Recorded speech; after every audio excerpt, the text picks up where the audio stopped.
Olá a todos, eu sou a Sara e sejam bem-vindos de volta ao meu canal.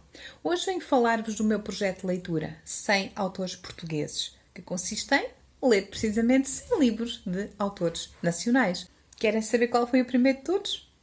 Venham daí comigo.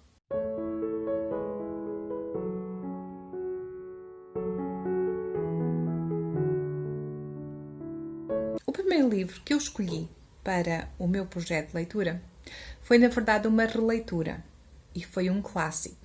E vocês vão perguntar, um clássico? Porquê um clássico? Bom, basicamente porque eu já o tinha lido e a minha filha teve que o dar na escola o ano passado. E então eu pensei, por que não reler? Até porque já não lembrava de grande parte da história. E tenho-vos a dizer que há uma grande diferença entre ler este livro com 15, 16 anos e ler agora, mais de 30 anos depois. Eu estou a falar de Amor de Perdição, de Camilo Castelo Branco. Está?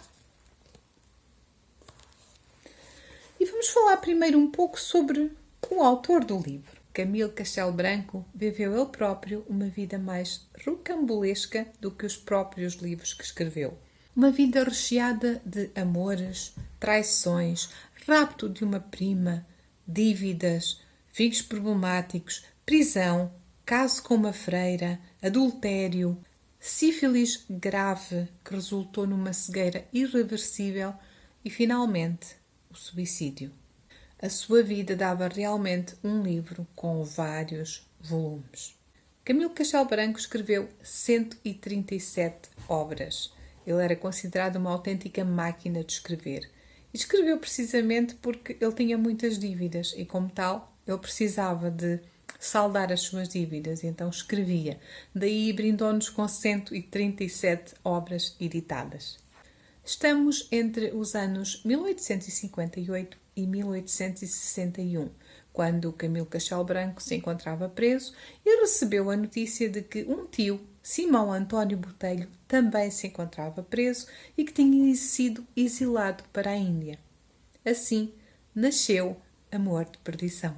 Amor de Perdição pertence à segunda fase do romantismo português. À geração ultra-romântica que valoriza o amor acima de tudo e em que a mulher é idealizada. Nesta história temos o nosso famoso casal fatídico, Simão Botelho e Teresa de Albuquerque. Simão era um jovem estudante de humanidades em Coimbra, mas era um jovem problemático, antimonarquista, pregava ele próprio uma revolução de sangue, o que acabou fazendo com que fosse preso durante 6 meses, arruinou o seu ano letivo e teve que voltar para a casa dos seus pais, em Viseu.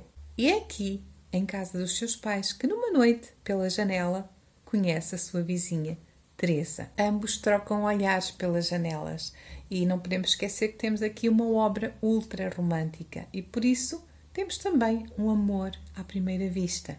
Um amor eterno que nasce entre os dois jovens e que durante 3 meses namoram à janela. Agora apaixonado, Simão passa por uma mudança radical. Passa de filho problemático a filho exemplar. Ele resolve mesmo voltar a estudar em Coimbra, terminar o seu curso para se poder tornar um chefe de família e poder casar com Teresa. Até aqui, tudo bem. Não fosse o facto de Tadeu de Albuquerque, pai de Teresa, e Domingos Botelho, pai de Simão, terem um ódio figadal. Eles são inimigos mortais. Eles têm um ódio de estimação que já dura há muitos anos, desde o tempo em que o pai de Teresa precisou de um favor jurídico que lhe foi negado pelo pai de Simão, que na altura era o corregedor.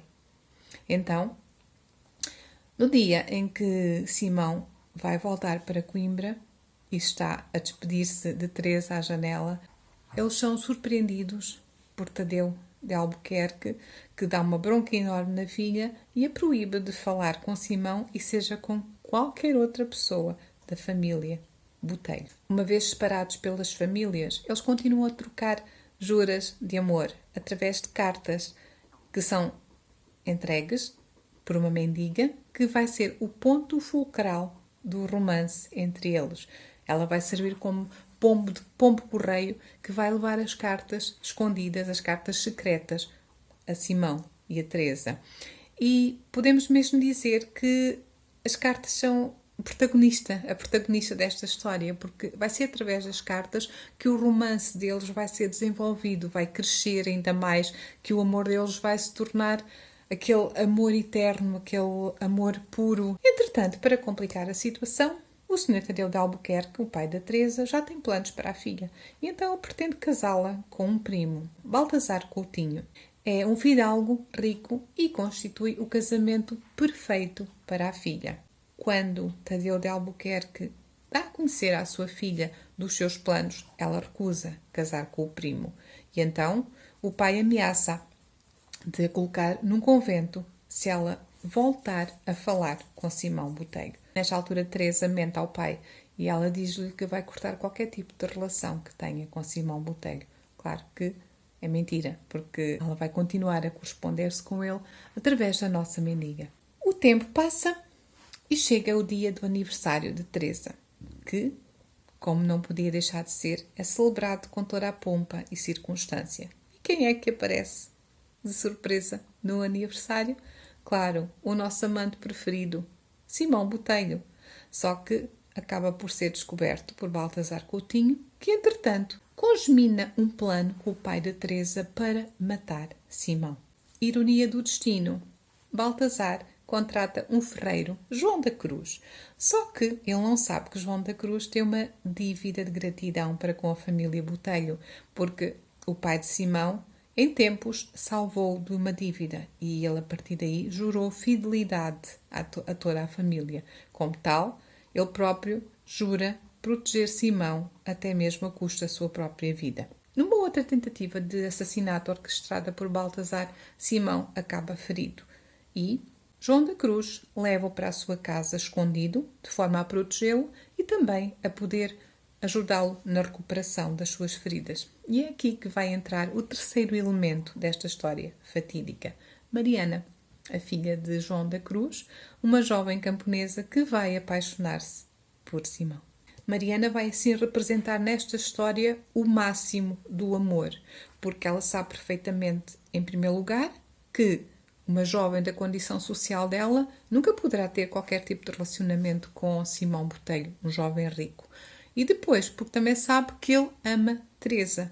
Então, Mariana vai ser aquela pessoa que fica feliz com a felicidade do ser amado, mesmo que isso signifique que ele só seja feliz com outra pessoa.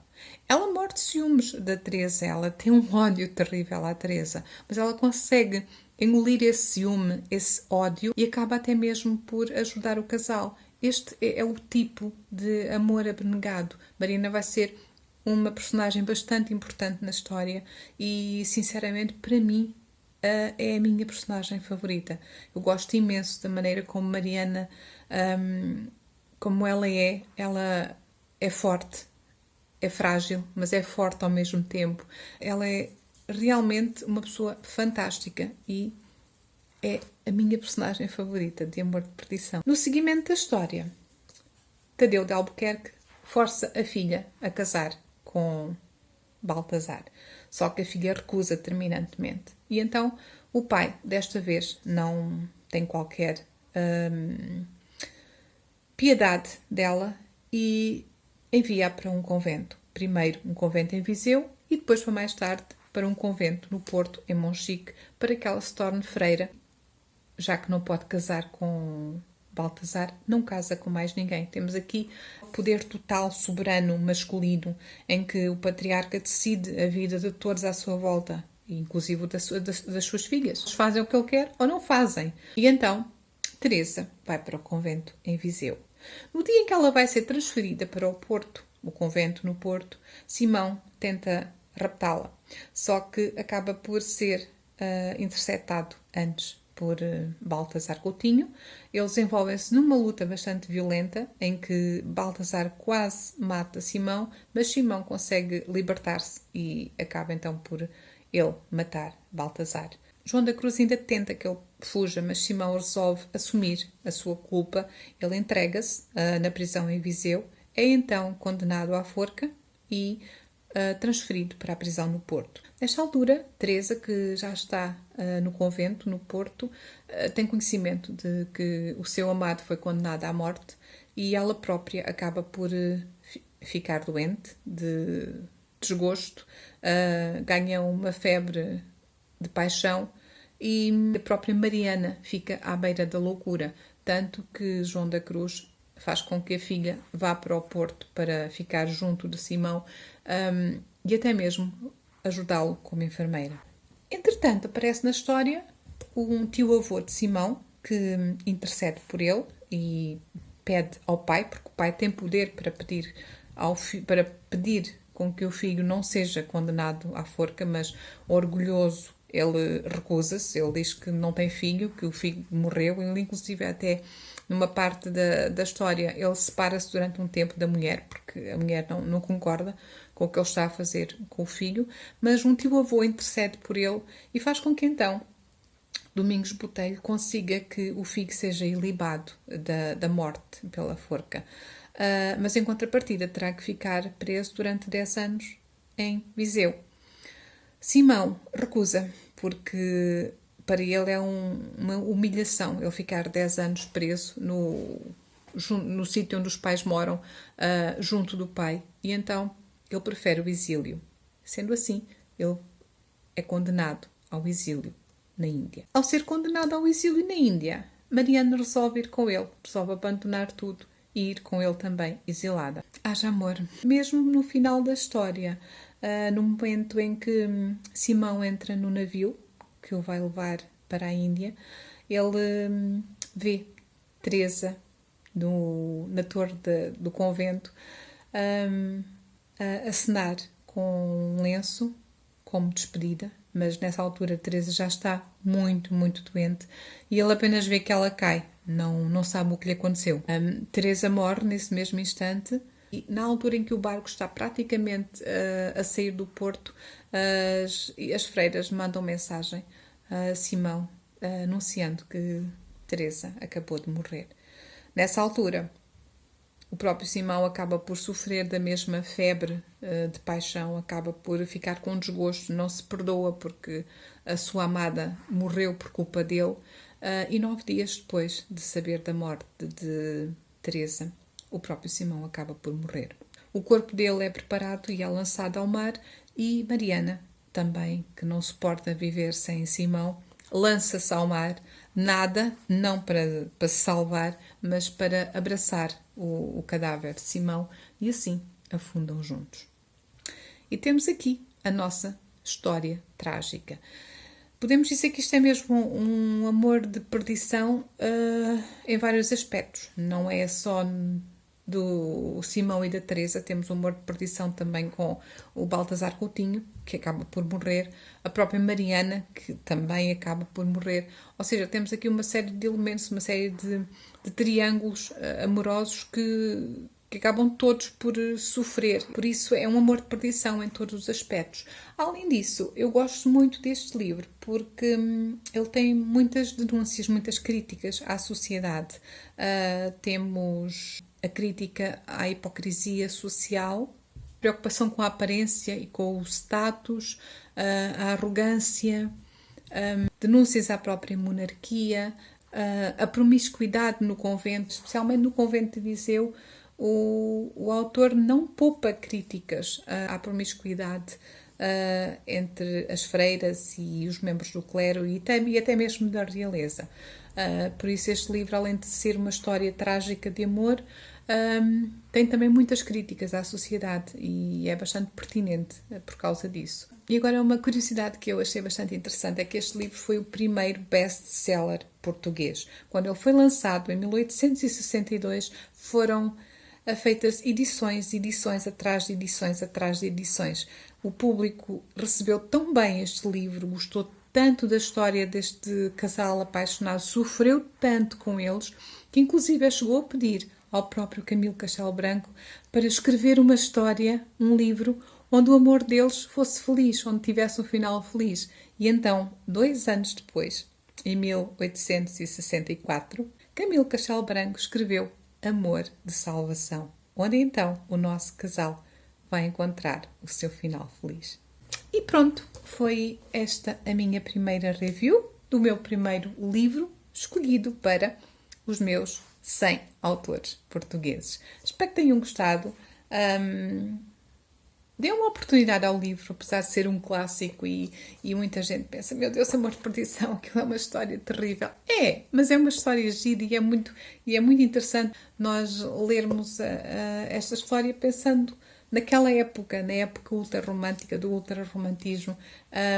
Eu gostei muito, gostei imenso e recomendo, a sério.